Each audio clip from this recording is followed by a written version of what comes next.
Mr. Paul Andrews. Should we bring him in? Bring him in, yeah. Host of Business Bunker and CEO of JobsInKent and Fruitworks. Hello, Paul. Hi guys. Hope you're well. Right? You well? Yeah, I'm good, thank you. Are you guys okay? Yeah, we're good, thank you. Good. You know what it's like being on this live broadcast situation. I know, it's fun, isn't it? It is. What I want to know, Jack, is are you going to put cotton wool up your nose before you do the Mento challenge? Well, I would do, but I don't want to put any more unnecessary stress on our emergency services in these trying times. Yeah. I can imagine the call to the paramedics. You know, one of our guys just blew his brains out with some diet. Yeah. There was a fountain of Coke and then a head just flew overhead. Yeah, exactly. Yeah. No, hey, I really enjoyed listening to Dan as well. It's really good stuff. Yeah. On LinkedIn, and the kind of I'm really pleased with where they're taking the direction of the platform. Same here, yeah. I think that he obviously really knows his stuff, but also he points out so many handy little tips as well to people that you just kind of maybe didn't even think about. So yeah, that was really good. Really enjoyed that. Why don't you give us a little bit of a sort of background on yourself and your various entrepreneurial endeavours? Yeah, sure. I mean, a lot of people in Kent know me. I run a number of businesses. In fact, well, up until recently, I had 9. I'm not sure how many I've got left at the moment. Like all of us, you know, we're getting badly hit by what's going on here with both the health crisis and the economic crisis that's unfolding around us. So I'm JobsInKent CEO. We're a job board and platform. We're 21 years old this year. Life is interesting in the job marketplace right now. In a very short space of time, we've gone from full employment to mass unemployment. And that's happening in the space of like 2 months. And that's going to set challenges. And I'll talk about that in a minute. I'm also the CEO of Fruitworks, which is a community workspace and hot desking centre in Canterbury. And I've got a few other businesses, but so that's what I do. And of course, I spend a lot of time doing the radio show. And the Business Bunker radio show has been on air 12 years now.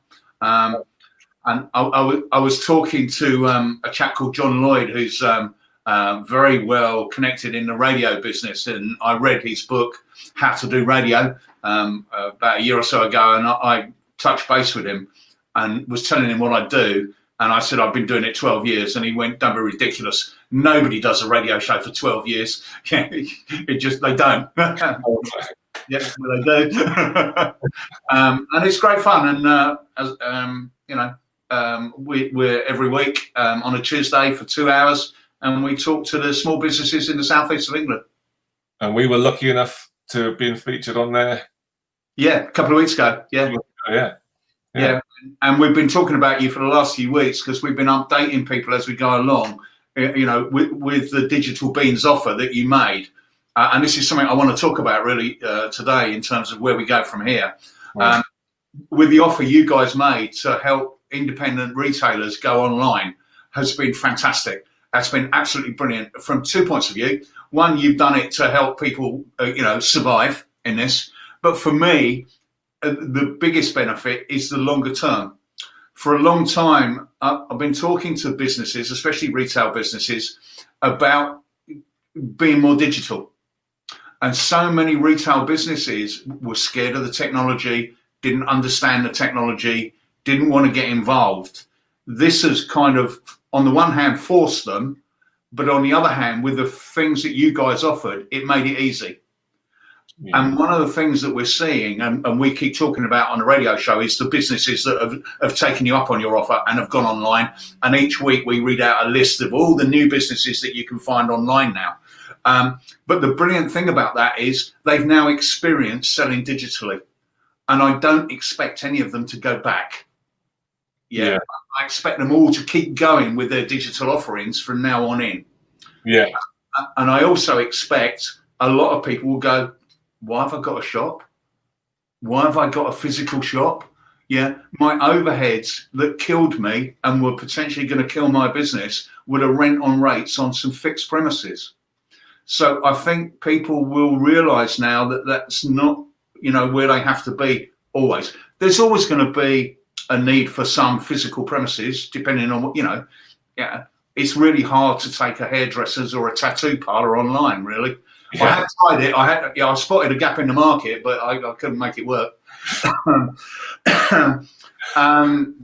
But so there's always going to be a place for physical premises. But more and more and more, the business model works better as a digital platform rather than a physical platform. I'm not one of those people that worries about the high street in the long term, because I think the high street itself will adapt and evolve and change. It will become far more mixed use. It will be entertainment. It will be in some point in the future, when we go back to being able to eat and drink outside the home rather than inside the home, it will be that kind of thing. And also, a lot of places will be converted into domestic flats and apartments and homes. So for me, the things that you guys have done has really moved that forward, and I think that's where we need to go. The pandemic and the lockdown are scary at the moment. They're very scary. There's going to be a huge amount of economic damage. There are already 6 million people furloughed. That's on top of the 1.5 million that were unemployed. So we're really going to be looking at a massive unemployed market when this unlocks and unfolds. Yeah. And we're gonna have to look at a lot of restructuring and a lot of different ways of doing business. The interesting thing is, with all these kind of crises that explode in front of us, they always eventually lead to new innovations and new ways of doing things. I'm really old and I've been around a long time. This is now the 4th major crisis that I've been through in terms of business, where it's the worst by any shadow of the doubt. It is the biggest hit. And I'm on a regional panel at the Bank of England, and we were looking at stuff like this, and they're now predicting a 14% drop in GDP over the coming year, which is massive. It's the biggest drop in 300 years. The last biggest drop was the South Sea Island bubble in 1765. So, it's not good. However, the ingenuity, the entrepreneurialism, the small shopkeeper mentality of the British public, I think, will drive us forward and drive us into new fields and look at new things. And what I wanted to talk about this afternoon, if it's all right with you guys, is some of those new trends that I see evolving out of this, and the kind of directions that we should be looking to go in. Because, I think it will make digital. For a long time, a lot of people have been trying to ignore the digital field. And this is just going to go, do you know what? We need to embrace this. Yeah. Interestingly, there's 2 things that are going to happen here. I believe on Sunday the government are going to start making some announcements about unwinding the lockdown. As you guys were talking about earlier, that isn't going to happen in one big hit. We're not all going to rush out into the street and hug each other. It just ain't going to happen. And unfortunately, businesses like events and hospitality are going to stay locked down. On that, Paul, quickly, just so you know, I've just seen something break on LinkedIn that Dreamland have said that they're not going to open for 2020, and they've issued 52 redundancy notices. So I just thought I'd say that now quickly. Unfortunately, I've been talking to people that have furloughed staff that are already making them redundant as well, even though they're furloughed at the moment, and saying, look, we're not going to come back from this. We're going to make you redundant. The event and hospitality industry has been hit the hardest, without any shadow of a doubt. And that will also knock on into things like sporting events, concerts, trade shows. All those mass gatherings will be a long time before they come back. Yeah. A lot of them have been taken online, and that's okay. Although the business model has to drastically change for that. But things like pubs, restaurants, cafes are the ones that are going to suffer. I unfortunately read a report yesterday that indicated that something like 20% of all restaurants, bars and cafes in London will never open again. It's crazy. It's crazy, but you can understand it, you know. And in a partial unlock, if you think about it, if you run an independent pub or a restaurant or a cafe, how do you partially unlock? Yeah, You can't. You can't. You know, if you're only allowed 5 customers, it will cost you more to open than it would to stay shut. You know, so those kind of things. Well, one interesting thing though, and as the weather improves during the spring and summer, we might consider this. I was reading about Tirana in Lithuania. In the centre of the city there, they closed all the roads to traffic and said anybody that has a shop, a store, a cafe can just work outside. Wow. So basically, on the street. Yeah, you just go out on the street, and you know. Well, it's funny you say that. We've had a few conversations. Jack, do you need to go and set up quickly, and I can continue the end bit here with Paul? You need to go and set up for the Mentos challenge. Oh, we're still doing that. Challenge, Jack. Yeah. Oh yeah. We're going to do that, and Paul's going to stay with us so we can watch it live as well, because I think Paul would love to see that. Jack's going to go get ready. He needs to get set up outside. But I was going to say, Paul, on that, which is quite interesting. I've spoken to a couple of different council members and a couple of different people within farmers markets who are now doing drive-through farmers markets, and they're looking at how they can combine that with online. And I suppose it's the same with open air cinemas and stuff like that. How do these places play a part? Also for sporting events, well, how can an open air sporting event work? How can also pay-per-view work for events, music events, and also for sporting events too? So I suppose, like you're hitting on digital there, digital is going to play a big part in all of this, but also space is going to play a big part in all this. Absolutely, I couldn't agree more. And space on a lot of different levels as well, Ben.